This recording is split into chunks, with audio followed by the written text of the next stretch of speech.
کیا کھانے کے بعد ہاتھوں کو دھونا، وہ اگلا سوال ہے، سنت ہے؟ کیا اس کو چہرے پر ملنا بھی ثابت ہے ہاتھ دھونے؟ جی نہیں، کھانے کے بعد ہاتھ دھونا سنت ہے، اس میں تھوڑی سی تفصیل ہے۔ آپ صلی اللہ علیہ وسلم کے اور صحابہ کرام رضی اللہ تعالیٰ عنہم کا اس سلسلے میں طرز عمل مختلف رہا ہے۔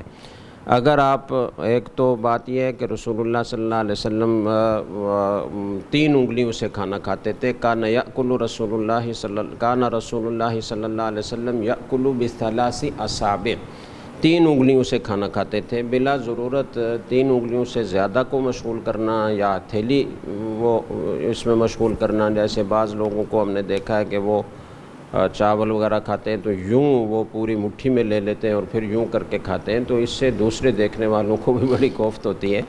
3 انگلیوں سے تہذیب کے ساتھ کھانا کھانا چاہیے۔ اور دوسری بات جو حدیث میں آتی ہے، صحیح مسلم کی حدیث ہے، وَيَلْعَقُ أَصَابِعَهُ قَبْلَ الْمَسْحِ قبل ان یمسحھا، کہ آپ صلی اللہ علیہ وسلم 3 انگلیوں سے کھانا کھاتے تھے اور کسی چیز سے انہیں پہنچنے سے پہلے ان کو چاٹتے تھے۔ تو ایک تو یہ عمل ہے کہ کھانا کھانے کے بعد انگلیوں کو چاٹا جائے۔ دوسرا،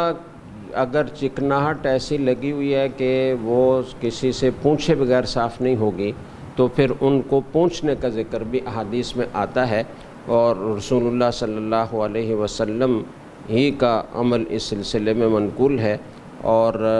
کسی رومال سے، کسی کپڑے سے، کسی تولیے سے، ٹاٹ سے، کسی سے بھی صاف کیا جا سکتا ہے۔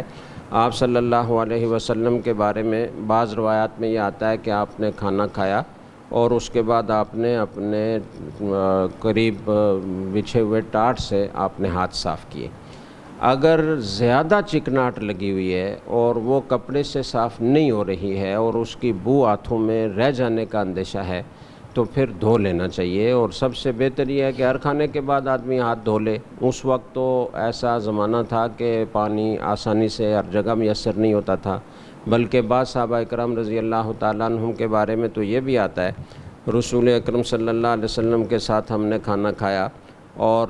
ہم لوگوں کو ایسا کھانا پکا ہوا تو بہت ہی کم میسر آتا تھا، زیادہ تر خشک کھانا ہوتا تھا، کھجور ہوتی تھی، اس طرح کی چیزیں ہوتی تھیں،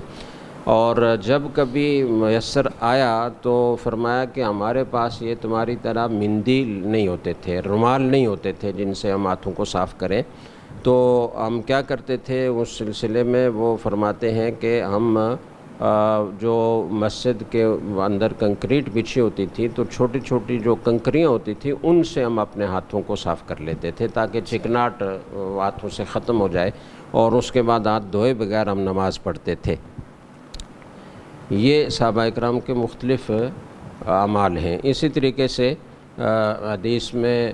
دھونے کا ذکر بھی آتا ہے، اور آپ صلی اللہ علیہ وسلم سے اس کی ترغیب بھی منقول ہے، بلکہ بعض روایات میں آتا ہے کہ من بات وفی یدہ وزر یا غمر، کسی نے رات اس حالت میں گزاری کہ اس کے ہاتھ میں چکناہٹ کی بو تھی، جی، اور اس کا نتیجہ یہ نکلا کہ کسی کیڑے مکوڑے نے آ کر کاٹیا، چونکہ کیڑے مکوڑوں کی جو قوت شامہ ہوتی ہے، سونگھنے کی جو صلاحیت ہوتی ہے وہ بہت تیز ہوتی ہے، تو وہ کسی بھی بو پر آتے ہیں، اس کو سونگھتے ہیں، پھر بعض اوقات کاٹ بھی دیتے ہیں۔ تو آپ صلی اللہ علیہ وسلم نے فرمایا کہ جس نے رات اس حالت میں گزاری کہ اس کے ہاتھ میں چکناہٹ تھی وَلَمْ يَغْسِلْهُ، اور اس نے ہاتھوں کو دھویا نہیں تھا، فَأَصَابَهُ شَيْءٌ، تو اگر اس کو کسی کیڑے ویڑے نے کاٹ لیا تو فَلَا يَلُومَنَّ إِلَّا نَفْسَهُ، تو وہ اپنے آپ ہی کو ملامت کرے، اس میں کسی اور کا قصور نہیں ہے۔ تو اس سے بھی ہاتھ دھونے کی ترغیب ملتی ہے۔ تو حاصل یہ ہے کہ جیسے کھانے کے بعد اگر کوئی زیادہ چکناہٹ نہیں تھی اور آپ نے انگلیوں کو چاٹ لیا، اس کے بعد ٹیشو سے، جیسے آج کل رواج ہے جگہ ٹیشو رکھے ہوتے ہیں، ٹیشو سے صاف کر لیا اور ہاتھ صاف ہو گئے، چکناہٹ ختم ہو گئی، تو دھونا کوئی ضروری نہیں ہے۔ لیکن اگر زیادہ چکناہٹ ہے اور وہ صاف کرنے سے صاف نہیں ہوگی اور اس چکناہٹ کی بو ہاتھ میں رہ جانے کا اندیشہ ہے تو پھر دھونا چاہیے، اور ہر کھانے کے بعد اگر دھو لے تو سب سے بہتر ہے۔